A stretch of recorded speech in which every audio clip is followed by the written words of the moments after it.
नमस्कार, मैं हूँ राजीव तिवारी और आप देख रहे हैं पब्लिक आंदोलन। आज हमारे साथ खास चर्चा करने के लिए मौजूद हैं राजीव कुमार पांडे जी, जो कि मोदी सरकार के तीसरे कार्यकाल के पहले बजट के ऊपर अपनी प्रतिक्रिया देंगे। क्योंकि ये म्यूचुअल फंड और आम निवेशकों से जुड़े हुए हैं, बाजार से जुड़े हुए हैं, इनको ज़्यादा जानकारी है कि किस प्रकार से इस बार के बजट में निवेशकों का फायदा होने वाला है या उनके ऊपर कोई असर पड़ने वाला है, क्या उनको प्रिकॉशन लेने चाहिए या क्या उनको स्टेप उठाने चाहिए। तो सबसे पहले वही एक बार फिर से निवेदन कि आपने हमारा चैनल सब्सक्राइब नहीं किया है तो इसको तत्काल सब्सक्राइब कर लीजिए, बेल आइकन दबा दीजिए और हाँ, पूरा इंटरव्यू देखिएगा क्योंकि इसमें आपके लिए, आपके फायदे के लिए काफ़ी महत्वपूर्ण जानकारियाँ मिलने वाली हैं। तो राजीव पांडे जी, म्यूचुअल पांडे जी, बहुत बहुत स्वागत है आपका एक बार फिर से हमारे चैनल में। Thank you very much. आप मेरा इंटरव्यू लेने आए, धन्यवाद। और दर्शकों को भी मेरा नमस्कार जी। तो कैसा लगा एक झलक में आपको ये मोदी सरकार के तीसरे कार्यकाल का ये पहला बजट था? बजट कमोबेश वैसा ही है जैसा कि पहले और दूसरे कार्यकाल में था। तीसरे कार्यकाल में है जो उनकी आज की राजनीतिक परिस्थितियां हैं, उन सबको देखते हुए, आज की जो देश काल की थोड़ी परिस्थितियां उनको देखते हुए उन्होंने उसमें थोड़े परिवर्तन किए हैं बजट में। कुल मिलाकर के ठीक है। और वैसे तो बहुत आशाएं होती हैं, लेकिन सरकार जो करना चाहती है, जैसे कि हम भी चाहते हैं बहुत हमारे ऊपर एलोकेशन हो, लेकिन सरकार के जो सीमित संसाधन हैं उन्होंने अपना ठीक प्रयास किया है। हालांकि डिज़ायरेबल तो ये था कि वो एजुकेशन और हेल्थ वगैरह पे अपना एलोकेशन काफ़ी बढ़ाते। विपक्ष और खास करके कांग्रेस इस बात को कह रही है कि सरकार ने कांग्रेस की घोषणा पत्र को ही जो है कॉपी पेस्ट कर दिया है। हाँ, कुछ हद तक ऐसी बातें हैं। कांग्रेस जो कहती थी, कांग्रेस ने जैसे कि पिछले चुनाव में भी राहुल गांधी ने कहा था कि हम आम जनता को देंगे, एक नोबेल प्राइज विनर हैं अमेरिका के, तो उनसे बातचीत करके बनर्जी साहब, उन्होंने पिछला घोषणा पत्र बनाया था। इस बार भी उन्होंने कहा कि हम जनता को काफ़ी पैसा देंगे, 8,000 रुपये, 8,500 रुपये महीने की बात थी। कुछ कुछ उस तरह की चीज़ें भी ये लाए हैं। तो ये एग्रीकल्चर सेक्टर में इन्होंने पैसा इस बार थोड़ा बढ़ाया है, सामाजिक सेवा पे बढ़ाया है, हेल्थ और एजुकेशन पे कोई खास नहीं दे पाए। तो जैसा कि मैंने पहले भी कहा, तो इनको जो सोशल सेक्टर हैं उस पर और देने की जरूरत थी। और जो बाकी राहुल गांधी है, देखिए ये तो पॉलिटिकल बातें हैं, बाकी तो बात सही है। जो पहले दूसरी सरकारों ने किया, अरविंद केजरीवाल की सरकारों ने जो किया है, वो भी ये जगह जगह लागू कर रहे हैं। लेकिन ये अच्छी बात है, अच्छी चीज तो नकल करनी चाहिए। जी, नकल करनी चाहिए अच्छी चीज। और चूंकि आप म्यूचुअल फंड के कारोबार से जुड़े हैं तो आपने इस बार देखा होगा कि जैसे ही बजट अनाउंस हुआ, वित्त मंत्री जैसे ही अपना बजट का भाषण पढ़ रही थी तो बाजार पे एकाएक असर हुआ, एकदम डाउन आ गया। और कोई बता रहा 3 लाख करोड़ डूब गए, 10 लाख करोड़ डूब गए। क्या है ये? नहीं, ऐसा नहीं है 3 लाख करोड़ 10 लाख करोड़। हुआ ये कि तिवारी जी, एक टैक्स होता है। हाँ। वो टैक्स ये होता है कि अगर आप म्यूचुअल फंड बेचते हैं तो 10% टैक्स लगता था, मतलब साल में 1 लाख रुपए पे छोड़ करके बाकी पे 10, उसको 12.5 कर दिया। तो म्यूचुअल फंड के जो इन्वेस्टर्स हैं उनको लग रहा है कि हमको ज़्यादा टैक्स देना पड़ेगा। तो एक तो ये हो गया। हालांकि इसमें एक छूट भी दी है कि 1 लाख तक का प्रतिवर्ष उस पर कोई टैक्स नहीं था, अब 1.25 लाख तक नहीं है। इसके अलावा जो है फ्यूचर एंड ऑप्शंस, आजकल जो सट्टेबाजी टाइप की चीज है, शेयर मार्केट की है, मतलब लिमिटेड है, जो बहुत देखा जाने लगा था युवाओं के बीच में।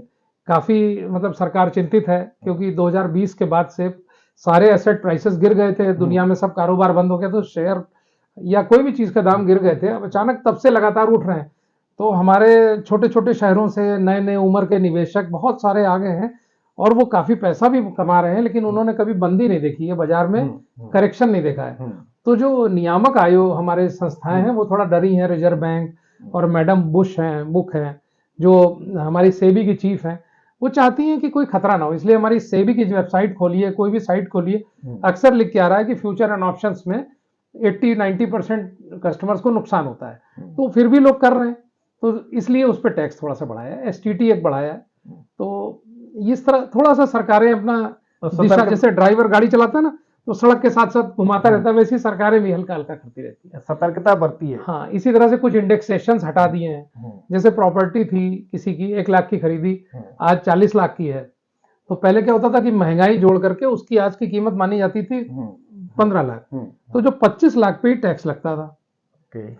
अब इन्होंने कह दिया इंडेक्सेशन को हम नहीं लागू करेंगे, मतलब महंगाई को नहीं जोड़ेंगे। तो 1 लाख की चीज हम 40 लाख में बेच रहे हैं, 39 लाख पे टैक्स लगेगा।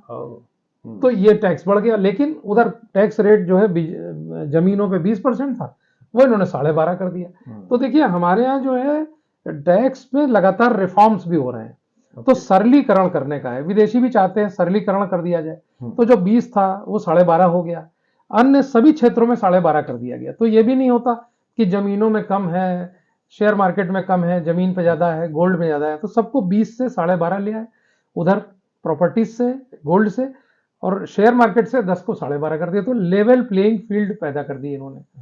उधर कुछ चीजें और की हैं, जैसे फॉरेन इन्वेस्टर्स जो भारत में इन्वेस्ट करते थे, तो उनका कॉर्पोरेट टैक्स 40% था, अच्छा, उसको 35 कर दिया। तो देखिए भारत एक कैपिटल डेफिसिट कंट्री है, कैपिटल डेफिशिएंट कंट्री है। हमको जितने पैसे की जरूरत है, ये क्या होता है कैपिटल डेफिसिट? ये देखिए कई साल पहले एक रिपोर्ट आई थी, अभी भी आज के आंकड़े मेरे पास नहीं है। जैसे मान लीजिए भारत के आपके एजुकेशन, प्राइमरी एजुकेशन में आप जानते हैं कि तमाम स्कूलों में बेंच नहीं है, बाथरूम नहीं है, बिजली नहीं है, टीचर ही नहीं है। तो अगर प्राइमरी स्कूल आपको सही करने हैं देश भर के, तो शायद 10 लाख करोड़ चाहिए होंगे।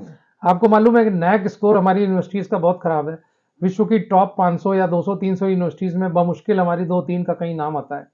तो हम लोग एजुकेशन क्षेत्र में, हायर एजुकेशन, अब हायर एजुकेशन ठीक करना है तो 10 लाख करोड़ चाहिए।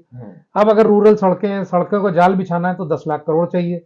हमको और टेलीकॉम का, एग्रीकल्चर सेक्टर में रिफॉर्म्स करने हैं, हमको पेड़ बहुत लगाने हैं, हमको सड़कें ठीक करनी है, हमको तालाब बनाना है, ग्राउंड वाटर रिचार्ज के लिए तो फिर 10 लाख करोड़। आप देख रहे हैं ना, 10-10 लाख करोड़, तो मतलब 50-60 लाख करोड़ रुपया हो तो वो बहुत सारे काम हो। तो हम लोग बोलते हैं कि कैपिटल डेफिसिट कंट्री है, हमको कमी है। अभी हम 77 साल पहले, 74-75 साल पहले आजाद हुए हैं, तो अभी भी हमारा एक देश गरीब देश है। अभी हम पर कैपिटा में बोला जाता है कि हम 4-5वें नंबर पे आने जा रहे हैं, आ गए हैं, लेकिन प्रति व्यक्ति जो उसमें टोटल आमदनी में तो आ गए हैं जीडीपी में, लेकिन प्रति व्यक्ति आमदनी में हमारा 140वां नंबर है। तो चैलेंजेस ये सब बहुत हैं। तो हम कैपिटल डेफिसिट कंट्री है, तो बाहर से पैसा आएगा तो ही हमारे यहाँ बहुत सारे काम होंगे।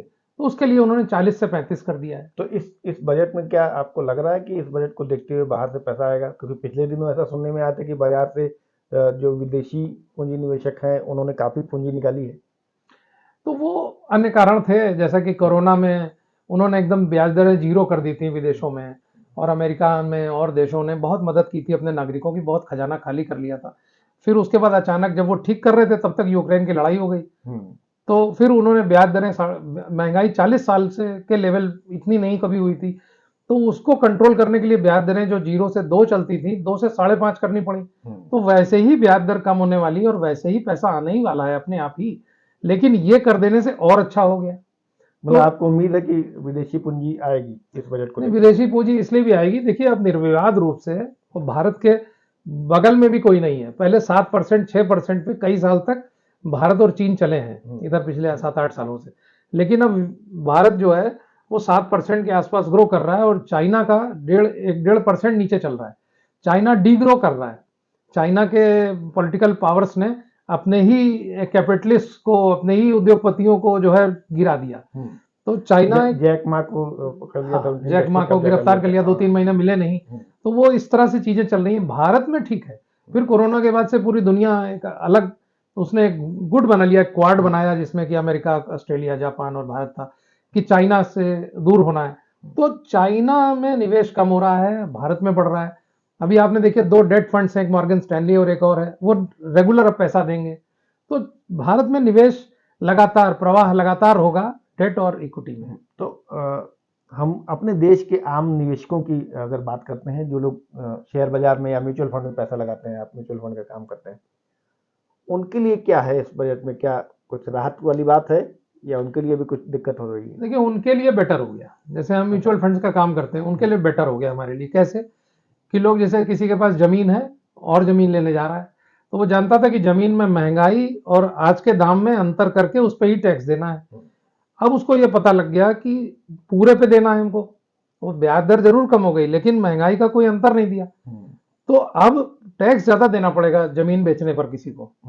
तो अब जो जमीन बेचेंगे लोग, तो कैपिटल गेन्स बॉन्ड लेकर के या नया जमीन लेकर के वो जमीन का जमीन में रखते थे पैसा, जबकि शेयर मार्केट जानते हैं कि लुक्रेटिव है, म्यूचुअल फंड अभी लाते नहीं थे।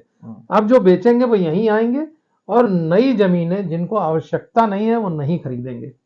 और जो ये भी हुआ है कि जो हाउसिंग लोन वगैरह का जो इंटरेस्ट वगैरह जाता है उन सब पर भी जो पहले जो छूट होती थी, सरकार नई टैक्स रिजीम ला रही है। अच्छा। एक ओल्ड टैक्स रिजीम है, एक नई है। हम्म। तो हर बार वो चाहती है लोग नई में आए, तो लोगों को ब्याज पर 2 लाख की 1.5 लाख मूल पे छूट मिल रही है हाउसिंग लोन में। लेकिन अब वो धीरे धीरे नई रिजीम में खत्म कर दिया, लेकिन नई रिजीम में टैक्स रेट कम कर दिया है, इस बार फिर कम कर दिया। तो सरकार चाहती है लोग इधर आ जाए, तो अननेसेसरी लोग स्पेकुलेटिव एक्टिविटी नहीं होगी, बिना मतलब मकान 10 खरीद रहे। अगर आपको वाकई प्रॉपर्टी बढ़ानी है तो आप म्यूचुअल फंड्स में आइए, आप शेयर्स खरीदिए, आप अच्छे म्यूचुअल फंड्स खरीदिए, जो कि पूरी दुनिया में एक अच्छी चीज मानी जाती है कि आप जो ट्रांस जनरेशनल प्रॉपर्टी है, आप समझिए कि जमीन को अगला बच्चा आपका हैंडल कर पाएगा कि नहीं, यहाँ रहेगा कि विदेश में रहेगा, लेकिन म्यूचुअल फंड्स को अगला बच्चा हैंडल कर लेता है। अगर डेथ हो गई तो 8 दिन में ट्रांसफर हो सकता है उसके फेवर में। तो ये चीज एक नया ट्रेंड चला हुआ है। पहले जो डेट फंड्स थे उसमें उसमें भी इंडेक्सेशन वगैरह था, इंडेक्सेशन तो खत्म कर अभी दिया। जो बाजार गिरा है उस बारे में लोग काफी जो है चिंतित हैं, तो क्या निवेशक अभी इसमें पैसा लगाएं या अभी अपना पैसा होल्ड करके रखें? नहीं, निवेशक अपना इसमें अब और जोर शोर से लगाएं। और ये तो देखा ही है कि थोड़े समय के लिए मार्केट ऊपर नीचे होती रहती है, तो वो मान के चलें 10%, 15%, 20% के लिए तैयार रहें। इन्फेक्टेशन है हाँ, ये। लेकिन अगर 3 साल से 4 साल का ऊपर का पैसा है तो उसको बेधड़क लगाएं और बेझिझक लगाएं। और अगर वो कम समय का भी पैसा है तो हमारे पास हाइब्रिड प्रोडक्ट्स होते हैं जिसमें इक्विटी कम होता है, हम वो प्रोडक्ट्स भी देते हैं। तो इस चीज में लगाएं और पूरा फायदा उठाएं। हमारे दर्शकों के लिए क्या आपके पास टिप्स हैं कि किस फंड में वो ज़्यादा लगाएं, इंफ्रा में लगाएं या अपना डिजिटल इंडिया में लगाएं या लार्ज कैप में लगाएं, मिड कैप में लगाएं? जैसे लास्ट टाइम आपसे बात हुई थी, आपने कहा था कि मिड कैप या स्मॉल कैप ज़्यादा बढ़ रहा है। तो हमारे दर्शकों के लिए खास करके क्या टिप्स है, अगर वो हमारे इस इंटरव्यू को देख रहे हैं तो क्या आप सलाह देना चाहेंगे? देखिए, दर्शकों को ये सलाह देंगे कि गूगल देख करके आप अपना इन्वेस्टमेंट डिसीजन ना लीजिए, आप सलाहकार से बात करिए। अब जैसा कि डिफेंस के स्टॉक्स बहुत बढ़े हुए हैं, इंफ्रास्ट्रक्चर के बहुत बढ़े हुए हैं, लेकिन वो सरकार पे पूरी तरह निर्भर है। अगर सरकार खुद कोalition गवर्नमेंट है, सरकार भी पूरी तरह स्टेबल नहीं है, कुछ बात हो सकती है, तो इनमें दिक्कत हो सकती है। तो ऐसी जगह ले जो डाइवर्सिफाइड हो, हर क्षेत्र में लगाता हो, तो किसी सेक्टर फंड में ना ले। और दूसरा, अगर लॉन्ग टर्म का व्यू है, 5 से साल के ऊपर का व्यू है, तो स्मॉल कैप और मिड कैप में जाए। और अगर उससे कम का व्यू है तो लार्ज कैप और इनके मिक्सचर में रहे। प्योर लार्ज कैप पैसा लगाना अभी भी ठीक नहीं है। 2-3 साल के लिए, 2 साल का है तो पैसा लगा सकते हैं, लेकिन 2 साल से ऊपर का टाइम है, प्योर लार्ज कैप में अभी भी ना लगाएं। मिक्स लें, फ्लेक्सी कैप, मल्टी कैप, इन सब में जाए। वैसे ये निर्णय सलाहकार के साथ बात करके लेना चाहिए। चलिए, बहुत बहुत शुक्रिया हमसे बात करने के लिए। तो दर्शकों, हमें पूरी उम्मीद है कि म्यूचुअल पांडे जी से इस खास मुलाकात में आपके लिए ज़रूर कुछ न कुछ लाभदायक टिप्स मिली होगी, जिसका आप फायदा निकट भविष्य में उठाते रहें। जल्दी ही मिलेंगे किसी और शख्सियत के साथ। देखते रहिए पब्लिक आंदोलन। और हाँ, एक बार फिर से वही निवेदन कि हमारे चैनल को सब्सक्राइब नहीं किया तो सब्सक्राइब करिए। ये इंटरव्यू पसंद आए, इसमें आपको अगर कुछ फ़ायदेमंद बात लगी हो तो इसको ज़्यादा से ज़्यादा शेयर करें, इसका लाभ उठाएं। बहुत बहुत धन्यवाद। बहुत धन्यवाद।